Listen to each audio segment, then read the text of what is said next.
logo que ele tá falando que ele era adotado, velho. Eu entendi errado, eu pensei que ele era adotado, cara. Foi mal um bosta lá. Ele falou que ele era adotado, ele explicou que ele era um pouco mais inteligente que os outros alunos e a menina foi lá e concordou, velho. Eu achei que é burro, na verdade, entendeu? Então bora começar o vídeo, aparece o Bang aqui agora e vamos lá. E aí, pessoal, beleza? Eu tô filmando mais uma vez. E dessa vez eu vou aqui com a segunda... Não, caralho! Segunda... Agora, né, galera? Vai ser muito bom esses vlogs. Vai ser bem melhor com o desafio gameplay. Então bora lá, né? Os micos, galera, sempre acontece quando eu tô com meu tio, velho. Meu tio faz eu fazer mico, meu tio da igreja, cara. É foda, velho. O que acontece? Quando eu tô lá com ele, sempre eu faço alguma coisa, eu sou sempre o desastrado da história, velho. Toda vez nessa igreja, a gente vai lá pra lixeria, pizzaria, não sei o que foi. Aí o primeiro mico, galera, que eu passei foi o mico deu... Como é que fala? Foi o mico de eu estar chupando o ketchup, porque eu tava com fome. O dia que eu tava chupando o ketchup, o cara veio me oferecer um suco, velho. E o que eu fui fazer? Fui beber o suco, né? Claro que fui beber o suco. E quando eu fui beber o suco caiu em cima de mim, velho. Foi um mico danado, velho. Viu? O fogo começou a rir de mim, velho. Pensava que eu, tipo, não tinha mãe, velho. Caralho, foi foda, velho. Mas aí depois aconteceu outro mico que eu tropecei, cara. Tropeçar o rei dos micos, cara. Eu tropecei, velho. Foi... Não lembro se eu tropecei mesmo, mas eu acho que aconteceu outra coisa. Eu caí, alguma coisa assim, né, galera? Nossa, que caralho. Vamos lá, né, galera? O segundo mico aqui vai ter dois...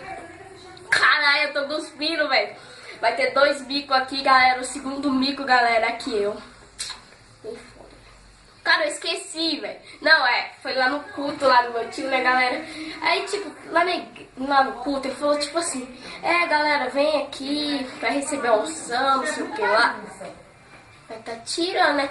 Vai receber a unção, não sei o que lá. Mas eu acho que não era pra ir lá na frente, acho que era pra depois, esperar. Aí eu fui lá na frente, a minha tia começou a olhar pra mim, velho, de uma vergonha, velho.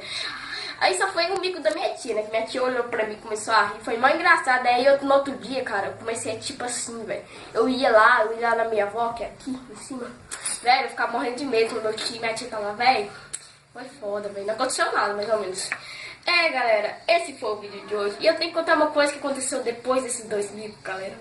Quando eu cheguei a mais uns 9 anos, galera, eu comecei a ficar vergonhoso, porque teve todos esses micos, galera. Agora eu tô com mais vergonha, tipo, eu tô mais quieto no meu canto, porque antes eu fazia muito bagaceiro, eu era mó desastrado, cara, eu quebrava copo, eu caía, velho, eu caía pra caramba, eu era mó chorão, velho, era foda, todo mundo ria de mim, velho, e agora fiquei vergonhoso, velho. Não sei como é que eu faço vídeo com o YouTube com essa vergonha. Então é isso, galera, vou editar esse vídeo aí, né, galera. Tipo, galera, faço 1 hora editando vídeo, velho. Vocês não sabem tanto que é difícil. 1 hora não, uns 40 minutos. Então deixe aquele like que eu gosto muito. Se inscreva no canal, compartilhe e favorite. É nóis. Falou. Tchau. Quem que descobriu o Brasil? Diego Alves Cabral. E quem que afundou? A Dilma. Afundou? A Dilma. Quem que descobriu o Brasil? Diego Alves Cabral. E quem que afundou?